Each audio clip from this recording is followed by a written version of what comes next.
Edison नाम की एक एक्स मिलिट्री औरत को देखते हैं। वो यहाँ एक आदमी से मिलने आई थी जिसका नाम है चेज। एडिसन उसे एक बहुत खतरनाक मिशन के लिए भर्ती करना चाहती थी। एडिसन ने चेज से कहा कि हम तुम्हारे बारे में सब कुछ जानते हैं, तुम पहले आर्मी में थे लेकिन एक मिशन में नाकामी के बाद बाहर निकाल दिया गया, तुम्हारा नाम तक सरकारी कागजों से मिटा दिया गया है, जैसे वो कभी इस दुनिया में था ही नहीं। और यही वजह थी कि एडिसन उसे अपने साथ जोड़ना चाहती है। उसकी कंपनी ऐसे ही लोगों को ढूंढ रही थी जो कागजों में जिंदा ही ना हो। खैर चेज ने पूछा कि मिशन क्या है, तो एडिसन ने बताया कि एक रहस्यमयी टापू पर जाना है, तुम्हारा सिर्फ एक काम होगा, कंपनी के मालिक की बेटी स्टेसी को वापस लाना, इसके बदले में करोड़ों रुपए मिलेंगे, इतने की पूरी जिंदगी आराम से बैठ के खा सकते हो। ये सुनते ही चेज हैरान हो गया, अगर उसे बस एक टापू पे जाके किसी को लेकर आने इतने पैसे क्यों। पर उसने ज्यादा सवाल नहीं किए, उसे पैसों की बहुत जरूरत थी तो उसने हाँ कह दिया। इसके बाद एडिसन ने अपना दूसरा साथी ढूंढा जिसका नाम था रस्क। रस्क एक तेज दिमाग जासूस और मार्शल आर्ट्स का माहिर था, लेकिन उसकी कहानी बहुत दर्दनाक थी। एक हादसे में उसका पूरा परिवार मर चुका था और उस दिन के बाद से वो सिर्फ सबसे खतरनाक मिशन ही लेता था। जब एडिसन ने उसे भी पैसों और मिशन के बारे में बताया तो रस्क ने भी साथ देने के लिए हाँ कर दी। फिर अगले दिन पूरी टीम एक प्राइवेट एयरबेस पर इकट्ठा हुई। अब एडिसन के पास 6 लोगों की टीम थी जिसमें चेज और रस्क भी शामिल थे। एडिसन ने सबको मिशन समझाना शुरू किया। उसने कहा कि उस टापू पर 2 रिसर्च सेंटर है, एक नॉर्थ में और एक साउथ में। हम हेलीकॉप्टर से टापू के बीच में लैंड करेंगे, फिर 2 टीम्स में बांट दिए जाएंगे और दोनों जगहों पर तलाश करेंगे। साउथ टीम थी एडिसन, चेज और डेक्स की, जबकि नॉर्थ टीम थी रस्क और कोल्ट जो भारी हथियारों को चलाना अच्छे से जानते थे, और फिर टैग जो कि मशीन्स और ड्रोन्स का जीनियस था। उन्हें नहीं पता था कि स्टेसी किस सेंटर में रखी गई है, इसलिए दोनों टीम्स अपनी अपनी जगह पर ढूंढने वाले थे। जैसे ही स्टेसी मिल जाएगी सब वापस टापू के बीच वाले पॉइंट पर हेलीकॉप्टर के पास मिलेंगे। फिर हम देखते हैं कि मिशन शुरू होने से पहले टैग अकेला बैठकर अपनी बेटी की तस्वीर देख रहा था। उसकी पत्नी मर चुकी थी और उसकी बेटी ही उसकी पूरी दुनिया बन चुकी थी, लेकिन अब वो बेटी एक भयानक बीमारी से लड़ रही थी। उसका इलाज बहुत महंगा था और टैग के पास इतना पैसा नहीं था। यही वजह थी कि उसने ये मिशन कबूल किया। वो ये सब कुछ अपनी बेटी के लिए ही कर रहा था। कुछ देर बाद जब पूरी टीम के लोग एक साथ बैठे थे तो बातचीत के दौरान एक बहुत ही अजीब बात सामने आई। उन सबका ही कोई अपना नहीं बचा था, न माँ बाप, न जीवन साथी और न कोई और जो उनका इंतजार करे। ये सोचकर सबके मन में एक सवाल उठने लगा कि क्या ये सिर्फ एक इत्तेफाक था या कंपनी ने जानबूझकर उन्हीं लोगों को चुना है जिनके पास खोने के लिए कुछ भी ना हो। कुछ ही देर में सब लोग हेलीकॉप्टर में बैठकर उस रहस्यमयी टापू की तरफ उड़ गए। 15 घंटों की लंबी उड़ान के बाद वो लोग वहां पहुंच चुके थे। जैसे ही हेलीकॉप्टर ने जमीन को छुआ, प्लान के मुताबिक टीम 2 हिस्सों में बट गई। एडिसन, चेज और डेक्स साउथ की तरफ बढ़ने लगे, लेकिन थोड़ी दूर जाते ही उनके कदम रुक गए क्योंकि उनके सामने जो था वो दिल दहला देने वाला था। जमीन पर कई लाशें बिखरी पड़ी थी। लोगों को इस तरह मारा गया था जैसे किसी जंगली दरिंदे ने उन्हें चीर फाड़ दिया हो। तीनों ने अपने हथियार तैयार कर लिया और संभल कर आगे बढ़ने लगे। एडिसन ने तुरंत रेडियो निकालकर दूसरी टीम को चेतावनी देनी चाहिए, लेकिन कोई जवाब नहीं आया। रेडियो बिल्कुल बंद था। डेक्स ने तुरंत अपनी डायरी निकाली और लिखना शुरू कर दिया। जब भी कोई जगह उसे गलत महसूस होती वो उस सब का नोट बना लेता और ये टापू तो हर पल और ज्यादा खतरनाक लग रहा था। उधर रस्क, टैग और कोल्ट नॉर्थ की तरफ जंगल में बढ़ रहे थे। अभी रस्क की नजर एक रस्सी पर पड़ी जो एक पेड़ से बंधी हुई थी। वो बहुत पुरानी लग रही थी, लेकिन उसकी गांठ को देखकर उसे बड़ा अजीब सा लगा। रस्क ने कहा कि मुझे ऐसा लग रहा है कि मैंने ये पहले बांधी थी, लेकिन उसने खुद को ही संभाला कि ऐसा कैसे हो सकता है और आगे बढ़ गया। थोड़ी ही देर में उनका रेडियो भी बंद हो गया। अब दोनों टीम्स का एक दूसरे से कोई संपर्क नहीं हो पा रहा था। वहीं साउथ में एडिसन की टीम को और भी लाशें मिलती जा रही थी। कोई नहीं जानता था कि उनकी मौत कैसे हुई। फिर थोड़ा आगे चलकर उन्हें खाली कैंप मिला। एडिसन ने वहां अपना पोर्टेबल सिग्नल बूस्टर लगाया और दोबारा से कोशिश की, लेकिन फिर भी कोई कनेक्शन नहीं बना। लेकिन उसी पल डेक्स को कुछ और भी हैरान कर देने वाला मिला। उसने एक लाश की घड़ी उतारी और जैसे ही उसने उसे देखा उसका रंग उड़ गया। वो घड़ी एकदम वैसी थी जो उसने पहनी हुई थी, वही ब्रांड, वही डिजाइन, वही खरोंचे। लेकिन ये कैसे हो सकता है? चेज ने कहा कि हो सकता है सिर्फ इत्तेफाक हो, ज्यादा मत सोच भाई। लाश का चेहरा बिल्कुल बिगड़ चुका था जिससे पहचान पाना नामुमकिन सा था। शायद किसी जानवर ने हमला किया होगा।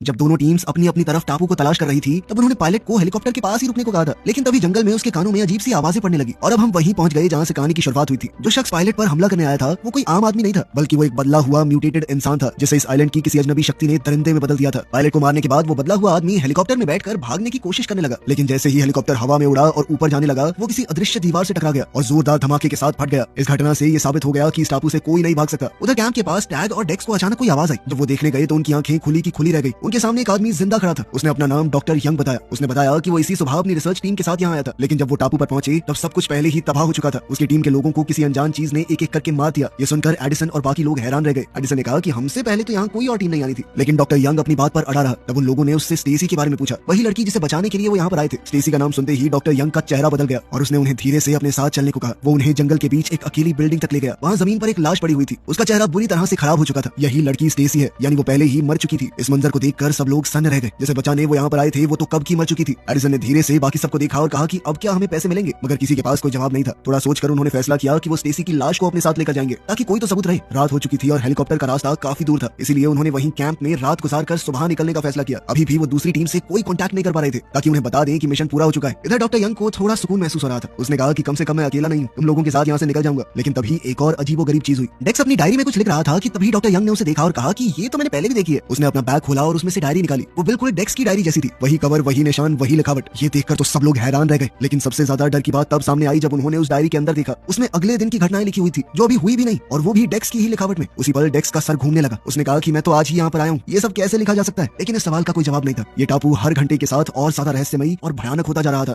उधर टापू के दूसरे हिस्से में हम देखते हैं कि रस्क, कोल्ट और टैग ने भी रात के लिए रुकने का फैसला किया था। उन्होंने आग जलाई और अपने हथियार पास में रखकर आराम करने लगे। तभी अंधेरे जंगल से एक अजीब आवाज आई। तीनों तुरंत सतर्क हो गए और उन्होंने अपनी बंदूकें उठा ली। तभी अचानक किसी चीज ने टैग को पीछे से पकड़ लिया और घसीटने लगी। टैग ने चिल्लाकर छूटने की कोशिश की और जब उसने पलट कर देखा तो उसके होश उड़ गए। उसके सामने एक बहुत बड़ा डरावना दरिंदा था। तब टैग समझ गया कि जिन लाशों को उन्होंने देखा था उन्हें किसने चीरा था। अब दरिंदा अपने पंजे उठाकर टैग को मारने ही वाला था कि उसी पल रस्क टाइम पर पहुंच गया और गोली चलाकर उस जानवर को पीछे हटा दिया, जिससे टैग तो बच गया लेकिन खतरा भी टला नहीं था। जैसे ही रस्क ने टैग को संभाल कर खड़ा किया तो कोल्ट कुछ कदम दूर अकेला रह गया। तभी अचानक एक और दरिंदा सामने आया और उस पर टूट पड़ा, लेकिन ये दरिंदा और भी ज्यादा भयानक था क्योंकि वो बिल्कुल कोल्ट जैसा ही दिखता था। वही चेहरा, वही कपड़े। इससे पहले कि कोल्ट कुछ समझ पाता उसके बहरूपिये ने ही छुरा घोंपकर उसे मार डाला। रस्क और टैग सुन्न होकर ये सब देखते रहे। अब सवाल तेजी से घूमने लगे थे, कोल्ट का ये दूसरा रूप कहां से आया, ये दरिंदे कौन थे और इस टापू पर लोगों, डायरी, घड़ी और सामान के नकली रूप क्यों मिल रहे हैं। इतना साफ था कि कुछ तो बहुत गलत चल रहा है यहाँ पर। उधर एडिसन की टीम डेक्स की दूसरी डायरी को पढ़ रही थी, वही डायरी जो आने वाले कल की बातें बता रही थी। उसमें लिखा था कि स्टेसी जो कल मरी हुई मिली थी अगले दिन जिंदा हो जाएगी। सब लोगों को ये नामुमकिन सा लगा, लेकिन जब सुबह हुई तो स्टेसी जिंदा खड़ी थी। वो सांस ले रही थी, बात कर रही थी। ये देखते ही एडिसन और बाकी सबके होश उड़ गए। उन्होंने खुद अपनी आंखों से उसकी लाश को दिखा था। वो मरी हुई थी लेकिन अब तो उसके शरीर पर एक भी चोट का निशान नहीं था। उधर टापू के दूसरे कोने में रस्क और टैग नॉर्थ कैंप तक पहुंच चुके थे। ये जगह पूरी तरह से खाली पड़ी थी। चारों ओर सामान बिखरा हुआ था लेकिन जिंदगी का कोई नामो निशान नहीं था। तब रस्क ने कैंप का पुराना वॉकी टॉकी चलाने की कोशिश की तो इस बार किस्मत साथ दे गई क्योंकि एडिसन के कैंप में दूसरा वॉकी टॉकी था और आखिरकार दोनों टीम्स की आपस में बात हुई। रस्क ने बताया कि साइलेंट पर बड़े अजीब से लोग हैं भाई, दरिंदे हैं। यहाँ पर कुछ बहुत भयानक हो चुका है और कल रात ऐसे ही एक दरिंदे ने हमला करके कोल्ट को मार दिया और ये दरिंदे चीजें जो भी बोलो हूबहू हमारे जैसे दिखते हैं। एडिसन ने भी अपनी तरफ से हैरान कर देने वाली बात बताई। उसने कहा कि उन्होंने स्टेसी को कल मरा हुआ पाया था लेकिन आज सुबह वो जिंदा हो चुकी है। अब दोनों टीम समझ चुकी थी कि ये टापू उनकी सोच से कहीं ज्यादा खतरनाक और अजीब था। टेंट के बाहर स्टेसी डेक्स के साथ बैठी हुई थी और अपनी यादें बता रही थी। उसने कहा कि वो 3 दिन पहले अपनी रिसर्च टीम के साथ यहाँ पर आई थी। उनका एक एक्सपेरिमेंट बिगड़ गया था, लोग बदलने लगे थे और एक दूसरे पर हमला कर रहे थे। वो भागना तो चाहते थे लेकिन पता चला कि फंस चुके हैं। सच तो ये था कि इस टापू से बाहर कोई नहीं जा सकता। तब डेक्स ने पूछा कि तुम कैसे बच गई, तो ये सुनते ही स्टेसी की आंखें झुक गई। उसने धीरे से कहा कि वो बची नहीं थी, कल रात एक दरिंदे ने उसे मार दिया था। उसे सब कुछ अच्छे से याद है लेकिन सुबह अचानक से वो जिंदा होकर उठ गई। ये सब कैसे हुआ वो खुद भी नहीं जानती। वहीं दूसरी ओर कैंप के अंदर डॉक्टर यंग चुपचाप डेक्स की डायरी पढ़ चुका था। सब कुछ पढ़ लेने के बाद वो एडिसन और बाकी सबकी तरफ मुड़ा। उसका चेहरा बहुत गंभीर था। उसने कहा कि मुझे समझ आ गया इस टापू पर क्या हो रहा है। ये सुनते ही सब लोग उसके आसपास इकट्ठा हो गए। डॉक्टर यंग ने गहरी सांस ली और बोलना शुरू किया। उसने कहा कि ये टापू वर्म होल से भरा हुआ है, यानी स्पेस टाइम के फैब्रिक को फाड़कर बने हुए कुछ ऐसे छेद जिनके अंदर से समय में आगे पीछे जाया जा सकता है। इसी वजह से यहाँ पर वक्त नॉर्मल तरीके से नहीं चलता। यहाँ समय सीधा 72 घंटे यानी कि 3 दिन तक चला था। उसके बाद सब कुछ बार बार दोबारा से शुरू हो जाता है। हम एक तरह के टाइम लूप में फंसे हुए हैं। ये सुनकर सब लोग चौंक गए। डॉक्टर यंग ने आगे बताया कि हर बार जब ये चक्कर दोबारा शुरू होता है तो पिछले चक्कर की कुछ चीजें अगले चक्कर में आ जाती है। इसीलिए उन्हें एक्स्ट्रा घड़ी, भविष्य की ये डायरी और वो रस्सी मिली जो रस्क को लगता था कि उसने बांधी है। ये सारी चीजें उनके ही पुराने रूप छोड़कर गए थे। अब सबको समझ आ चुका था कि वो यहाँ पहले भी आ चुके हैं और वो भी सिर्फ एक बार नहीं, हर 3 दिन में एडिसन और उसकी टीम दोबारा से इस टापू पर पहुंचती है। ये सोचकर कि यहाँ पर वो पहली बार आए हैं, लेकिन असल में ऐसा था नहीं। वो सब समय के चक्कर में फंस चुके थे। इस पर चेज ने घबराई हुई आवाज में पूछा, फिर उनके बाकी रूप कहाँ गए। डॉक्टर यंग ने नजर झुका ली और कहा कि उनमें से ज्यादातर मर चुके हैं। मैंने उनकी लाशें देखी हैं जो पूरे टापू पर बिखरी हुई हैं। उनके चेहरे बिगाड़ दिए गए थे ताकि कोई उन्हें पहचान न सके, लेकिन वो तुम लोग ही थे। ये सच सुनकर सब लोग चुप हो गए। अब डॉक्टर यंग आगे कहने लगा कि सारे के सारे लोग नहीं मरे, बल्कि कुछ इस आइलैंड की शक्ति से बदल गए। डायरी के हिसाब से जो भी इंसान 3 दिन से ज्यादा इस टापू पर रहता है वो अपना दिमाग, शरीर, होश खो बैठता है। इसका मतलब ये हुआ कि जिन दरिंदों से तुम लड़ रहे थे वो तुम ही थे, तुम्हारा ही पुराना रूप है वो। तब डेक्स ने कांपती हुई आवाज में कहा कि ये पूरा टापू ही एक चक्कर में फंसा हुआ है और अब हम सब भी। तभी अचानक उन्हें गुर्राहट, चीख और कदमों की आवाज सुनाई दी। असल में जंगल से दरिंदों की भीड़ उनकी तरफ बढ़ रही थी और वो कैंप को घेर रहे थे।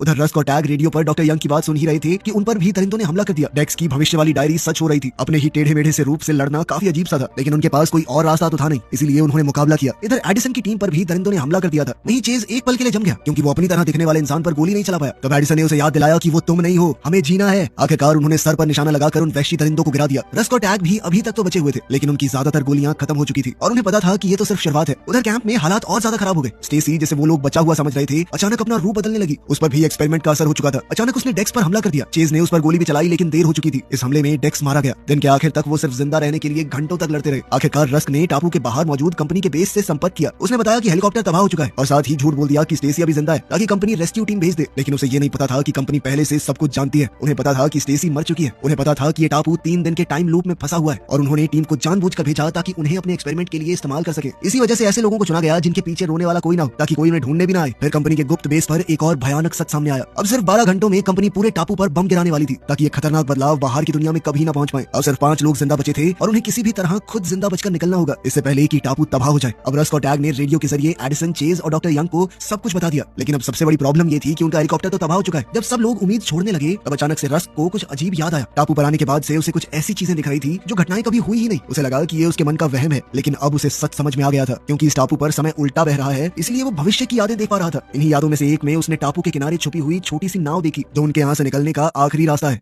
फिर जैसे ही सुबह हुई तो दोनों टीम्स उस जगह की तरफ बढ़ने लगी जहाँ पर रस ने नाव देखी थी। एडिसन की टीम ज्यादा नजदीक थी, इसलिए वो पहले वहाँ पहुंच गए और रस्क और टैग का इंतजार करने लगे। डॉक्टर यंग ने उसे चेक करके बताया कि फ्यूल टैंक पूरा भरा पड़ा है और अगर समुद्र में तूफान नहीं आया तो हम शहर तक पहुंच सकते हैं। लेकिन रस्क और टैग अभी भी दूर थे। वो दरिंदों से लड़ते हुए आगे बढ़ रहे थे। उनकी गोलियां लगभग खत्म हो चुकी थी और लगातार लड़ने से वो बहुत थक चुके थे, इसीलिए अब उन्हें अपने ही ज्यादा ताकतवर बदले हुए रूप से हाथापाई करनी पड़ रही थी। बहादुरी से लड़ने के बावजूद आखिरकार टैग को उसी के बदले हुए रूप ने मार दिया। भरे हुए दिल के साथ रस्क ने वादा किया कि अगर वो जिंदा बच गया तो टैग की बेटी को जरूर ढूंढ कर उसकी हिफाजत करेगा। लेकिन तभी एक और भयानक झटका लगा। असल में रस्क का भी एक बदला हुआ रूप सामने आ गया, जिसने हाथ में बंदूक तानी हुई थी। ऐसा लग रहा था कि खेल खत्म, पर तभी पीछे से चेज आ गया और उसने म्यूटेंट को गोली मारकर रस्क की जान बचा ली। लेकिन भागते वक्त रस्क ने एक जाल पर पैर रख दिया, जिससे लकड़ी का एक नुकीला खंभा उसके पेट को चीरता हुआ निकल गया। अब वो इतनी बुरी तरह जख्मी हो चुका था कि हिल भी नहीं पा रहा था। उसी पल 12 घंटे पूरे हो गए और अचानक पूरे टापू पर बम फटने लगे। रस्क समझ चुका था कि वो तो नहीं बच पाएगा। उसने चेज को देखा और कहा कि भाई खुद को बचा। ये सुनकर चेज ने भारी दिल से रस्क को अपनी बंदूक दे दी और अलविदा कहकर नाव की तरफ दौड़ पड़ा। यही उसका आखिरी मौका था। वहीं डॉक्टर यंग पूरे टापू पर गिरते हुए बमों को देख रहा था। उसने एडिसन की तरफ मुड़कर कहा कि उन्हें अभी निकलना होगा। अब वो चेज का इंतजार नहीं कर सकते, लेकिन एडिसन ने साफ मना कर दिया। वो चेज और रस्क के बिना कहीं जाने को तैयार नहीं थी। तब बेबस होकर डॉक्टर यंग ने एडिसन को बेहोश कर दिया और अकेला ही नाव चलाने लगा। पर तभी अचानक किस्मत से चेज भी किनारे तक पहुंच गया। उसने उसी पल पूरी ताकत से छलांग लगा दी और नाव के पीछे बंधी हुई रस्सी को पकड़ लिया। तभी एडिसन भी होश में आ गई और जो उसने देखा वो बहुत भयानक था। असल में अब डॉक्टर यंग बदलने लगा। वो सबसे ज्यादा समय तक टापू पर रहा था और 3 दिन पूरे होते ही उसका रूप बदलने लगा। उसकी आंखें चमक रही थी और चेहरा टेढ़ा मेढ़ा हो चुका था। अचानक वो एडिसन को मारने के लिए उस पर झपट पड़ा। उसी पल एक आखिरी गोली की आवाज गूंजी। ये कोई और नहीं बल्कि रस्क था। उसने अपनी आखिरी सांसों में जलते हुए टापू से वो आखिरी गोली चलाकर एडिसन की जान बचा ली थी और फिर अगले ही पल वो धमाके में मारा गया। अब उस नाव में सिर्फ चेज और एडिसन बचे थे। वो जिंदा थे लेकिन आग और तबाही से घिरे हुए। उन्हें नहीं पता था कि वो बच भी पाएंगे या नहीं। उसी जगह से गुजरे जहां हेलीकॉप्टर तबाह हुआ था, लेकिन शायद इस आइलैंड पर हुए ब्लास्ट की वजह से वर्म होल हिल गए थे और कुछ पलों के लिए एक सुरक्षित रास्ता खुल गया, जिससे चेज और एडिसन टापू से सही सलामत निकल